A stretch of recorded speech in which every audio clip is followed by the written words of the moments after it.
ফাটাইবেন, এটা মানি।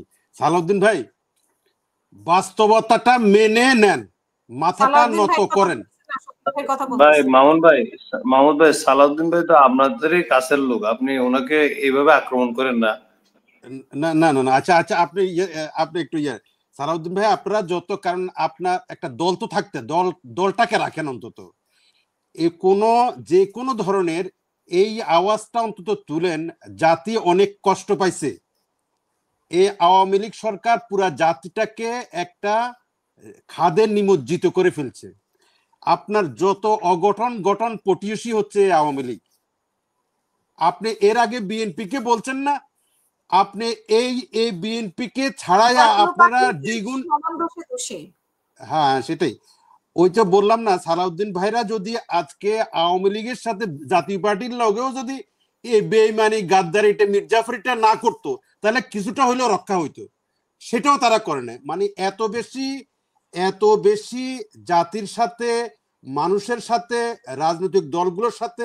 দেখেন রাজনৈতিক দলগুলো কি জানেন, রাজনৈতিক দলগুলো হলো মানুষের মুখপাত্র। এখন আওয়ামী লীগ সে নিজেকে ছাড়া আর কাউকে দলই মনে করতো না। এটা কোনো রাজনীতি হইতে পারে না।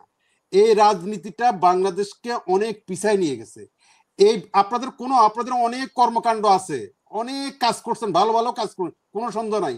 কিন্তু এমন কিছু কাজ করছেন যেগুলো এই জাতিকে অনেক পিছায় গেছে, অনেক জাতি এটার মূল্য দিতে হবে সারা জীবন। আপনাদের উচিত ছিল আইনের শাসন প্রতিষ্ঠা করা, আপনারা আইনের শাসনকে কবর দিয়ে দিচ্ছেন।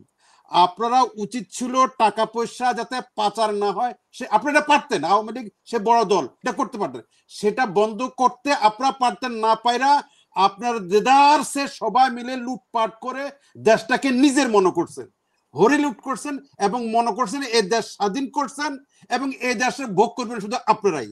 আর কোনো অপরাধ নেই আপনাদের, কিন্তু আপনাদের অপরাধ শুধু একটাই, আপনারা নিজেরা একা খাইতে চাইছেন। এই সবাইকে নিয়ে যদি খাইতেন তাহলে আজকে এই করুণ পরিণতি আপনাদের হয় না।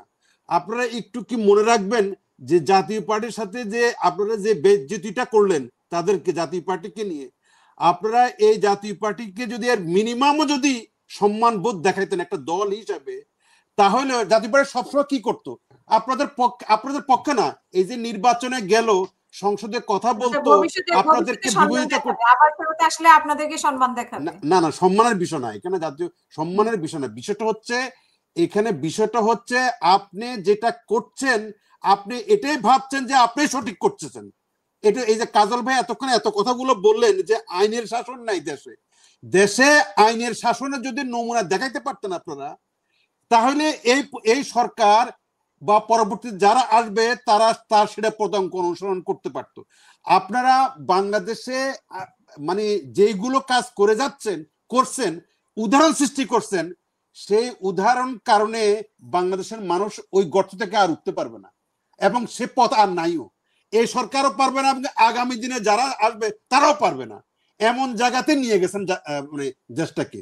সুতরাং আমি জানি না, আমি নিজেও ওই যে গহুরাদের পথ জানা নাই। আমার মাঝে মাঝে মনে হয় যে এই অবস্থা থেকে, এই অচল অবস্থা থেকে বাংলাদেশের উত্তরণের কোনো পথ নেই। ইউনূস তো পারবে না, না পারার কারণ তার পলিটিক্যাল কোনো থট নাই।